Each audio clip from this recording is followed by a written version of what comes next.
Hello, അപ്പോൾ ഇന്നൊരു തട്ടിക്കൂട്ട് ബിരിയാണിയാണ്. ഇടയ്ക്ക് മക്കളൊക്കെ ചോദിക്കുമല്ലോ, ഞങ്ങൾക്ക് ഇന്ന് ചോറ് വേണ്ട, വേറെ എന്തെങ്കിലുമൊക്കെ ഉണ്ടാക്കി തരുമോയെന്ന്. അപ്പോൾ ഇങ്ങനെ നമുക്ക് പറ്റിക്കാൻ വേണ്ടിയിട്ട് ഇങ്ങനെയൊക്കെ ഉണ്ടാക്കി കൊടുക്കാമല്ലോ. അങ്ങനെ ഞാനും ഉണ്ടാക്കി കൊടുക്കുമ്പോൾ എടുത്തൊരു വീഡിയോ ആണ്. അപ്പോൾ അത് ഞാനിവിടെ പോസ്റ്റ് ചെയ്യുകയാണ്. അപ്പോൾ ഞാൻ എന്തൊക്കെയാണ് ചെയ്യുന്നതാണ് ഈ ഒരു വീഡിയോയിൽ കാണിക്കുന്നത്. അപ്പോൾ ഫസ്റ്റ് തന്നെ ഞാൻ പച്ചമുളക്, ഇഞ്ചി, വെളുത്തുള്ളി, ചുവന്നുള്ളി, അതുപോലെ തന്നെ കുറച്ച് മല്ലിയിലും ഇട്ടിട്ട് ജസ്റ്റ് ഒന്ന് മിക്സിയിൽ ക്രഷ് ചെയ്തെടുക്കുകയാണ്. അപ്പോൾ നമുക്ക് പച്ചമുളക് വേണമെങ്കിൽ കൂടുതലെടുക്കാം. ഞാൻ കുട്ടിക്ക് കൊടുക്കുന്നതായതുകൊണ്ട് ഒറ്റൊന്നേ എടുത്തിട്ടുള്ളൂ.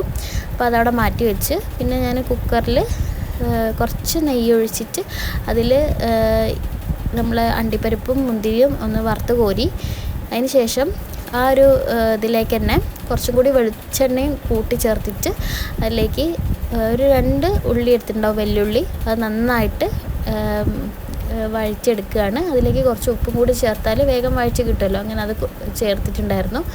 പിന്നെ ക്യാരറ്റാണ് ചേർത്ത് കൊടുക്കുന്നത്. നമ്മൾ വീട്ടിലുള്ള വേറെ എന്ത് സാധനങ്ങളുണ്ടെങ്കിലും നമുക്കിതിലേക്ക് ചേർത്ത് കൊടുക്കാം. അങ്ങനെ ആകുമ്പോൾ കുട്ടികൾ കഴിക്കും ചെയ്യുമല്ലോ. ബീൻസ്, ഈ പയറുണ്ടെങ്കിൽ പയറും ചേർക്കാമെന്നാണ് എനിക്ക് തോന്നുന്നത്. ഞാൻ ചേർത്ത് നോക്കിയിട്ടില്ല. അങ്ങനെ ചേർത്ത് കൊടുക്കും. പയറിനും ബീൻസിനൊക്കെ ഏകദേശം ഒരു വേവ് തന്നെയല്ലേ വരിക. അപ്പോൾ അതും വേണമെങ്കിൽ ചേർത്ത് കൊടുക്കാം. അങ്ങനെ ക്യാരറ്റും ഇട്ടിട്ടാണ് നന്നായിട്ട് മിക്സാക്കിയ ശേഷം നമ്മൾ നേരത്തെ അരച്ച് വെച്ച ആ ഒരു അരപ്പുണ്ടല്ലോ, അരച്ച് വെച്ചതല്ല, നമ്മൾ ജസ്റ്റ് ഒന്ന് ചതച്ചെടുത്തൊരു ആ അരപ്പ് ഇതിലേക്ക് ചേർത്തിട്ട് നന്നായിട്ട് അത് മിക്സാക്കി കൊടുക്കുക. പിന്നെ അതിലേക്ക് ചേർക്കുന്നത് തക്കാളിയാണ്. ഒറ്റ തക്കാളിയാണ് എടുക്കുന്നുള്ളൂ. അത് ഇട്ടിട്ട് നന്നായിട്ട് മിക്സാക്കുക. പിന്നെ പൊടികളെന്ന് പറയാൻ ഞാൻ മെയിനായിട്ട് എടുക്കുന്നത് ബിരിയാണി മസാലയാണ്. എന്താ വെച്ചാൽ ഇതിലേക്ക് ഞാൻ പട്ട, ഗ്രാമ്പൂ, തക്കോലം അങ്ങനത്തെ സംഭവങ്ങളൊന്നും ചേർക്കുന്നില്ല. അപ്പോൾ ബിരിയാണീൻ്റെ ഒരു ഫ്ലേവർ കിട്ടണമെങ്കിൽ നമ്മൾ കുറച്ച് ബിരിയാണി മസാല തന്നെ ചേർക്കണം. അങ്ങനെ ബിരിയാണി മസാലയാണ് മെയിനായിട്ട് ചേർക്കുന്നത്, വേറൊന്നും ചേർക്കുന്നില്ല. പിന്നെ കുറച്ച് മഞ്ഞൾപ്പൊടി ആ ഒരു കളറിന് വേണ്ടിയിട്ട് ചേർത്ത് കൊടുക്കുന്നുണ്ട്. പിന്നെ ഒരു പിഞ്ച് ചിക്കൻ മസാലയും ചേർക്കുന്നുണ്ട്. എന്നിട്ട് നന്നായിട്ട് അത് മിക്സാക്കുക.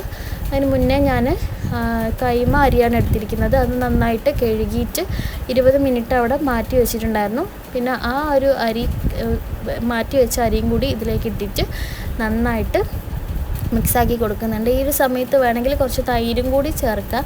ഇത് ഞാൻ ഉണ്ടാക്കുന്നൊരു ടൈപ്പാണ് കാണിക്കുന്നത്. ഇത് ഇങ്ങനെ ആയിരിക്കില്ല മറ്റുള്ളവർ ഉണ്ടാക്കുക. ഇത് ഞാൻ കുട്ടികൾക്ക് ഉണ്ടാക്കി കൊടുക്കുന്നൊരു ഇതാണ് കാണിക്കുന്നത്.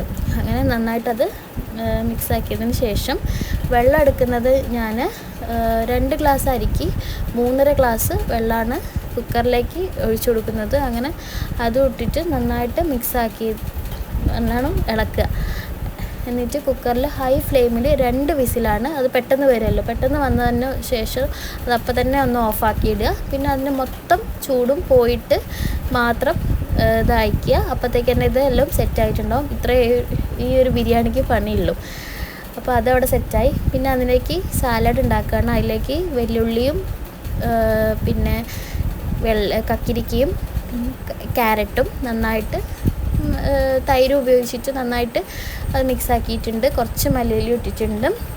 പിന്നെ ചമ്മന്തിക്ക് വേണ്ടിയിട്ട് തേങ്ങയും പച്ചമുളകും ഇഞ്ചിയും പിന്നെ മല്ലിയിലയും പിന്നെ മെയിൻ ഐറ്റം തൈരാണ്. ഇതും കൂടി ഇട്ടിട്ട് ഉള്ള ചമ്മന്തിയാണ്. അപ്പോൾ പലരും വിനാഗിരി ഉപയോഗിക്കലുണ്ട്. വിനാഗിരിയേക്കാളും കുറച്ചും കൂടി ടേസ്റ്റും പിന്നെ കുറച്ചും കൂടി ആരോഗ്യത്തിന് നല്ലതും ഈ ഒരു തൈര് ഉപയോഗിച്ചാക്കുന്നതാണ്. അതാണ് കൂടുതൽ ടേസ്റ്റായിട്ട് എനിക്ക് തോന്നിയത്.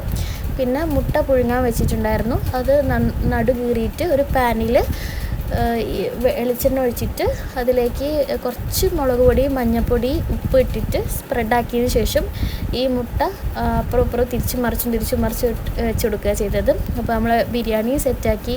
അപ്പോൾ കുട്ടികൾക്കും ഇത് വളരെ ഇഷ്ടപ്പെടുന്നുണ്ട്.